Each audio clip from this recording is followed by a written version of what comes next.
Ratusan guru dan kepala sekolah lakukan aksi unjuk rasa ke kantor Bupati Aceh Tenggara. Ya, dalam aksi unjuk rasa tersebut, para guru dan kepala sekolah mempertanyakan perihal tunjangan profesi guru 13 serta tunjangan hari raya. Ratusan guru dan kepala sekolah Kabupaten Aceh Tenggara melakukan aksi unjuk rasa ke kantor Bupati Aceh Tenggara. Dalam aksi unjuk rasa tersebut, para guru dan kepala sekolah menyampaikan tuntutan mereka kepada PJ Bupati Aceh Tenggara.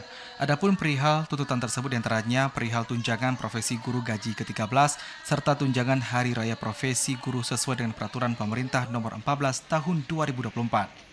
Salah seorang guru di Aceh Tenggara, Miko pribadi, menyampaikan sangat menyayangkan hal tersebut hingga menanyakan terhadap pihak PJ Bupati Aceh Tenggara perihal tuntutan mereka. Pada tahun 2004, keluar lagi PP Peraturan Pemerintah nomor 514 tahun 2024 tentang tunjangan hari raya dan gaji ke-13.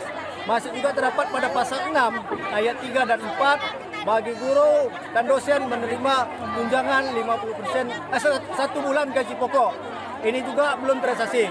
Dan untuk kabupaten lain dan tingkat provinsi di Aceh ini tingkat SMA Desember sudah terrealisasi. Dan bahkan menurut informasi yang kami dapat, uang sebesar 8.942.053.000 telah ditransfer dari KPPN ke rekening Pemda Aceh Tenggara. Namun hal itu belum juga terrealisasi. Usai menyampaikan orasinya, para guru diterima pihak PJ Bupati dan 25 orang perwakilan para guru untuk dipersilakan masuk ke tempat rapat Sekda Kabupaten Aceh Tenggara untuk menyampaikan keluhan mereka. Pihak pemerintah daerah menjawab melalui keuangan akan dibayarkan awal Februari tahun 2025. Dari Aceh Tenggara, Abdul Aziz TV Aceh melaporkan.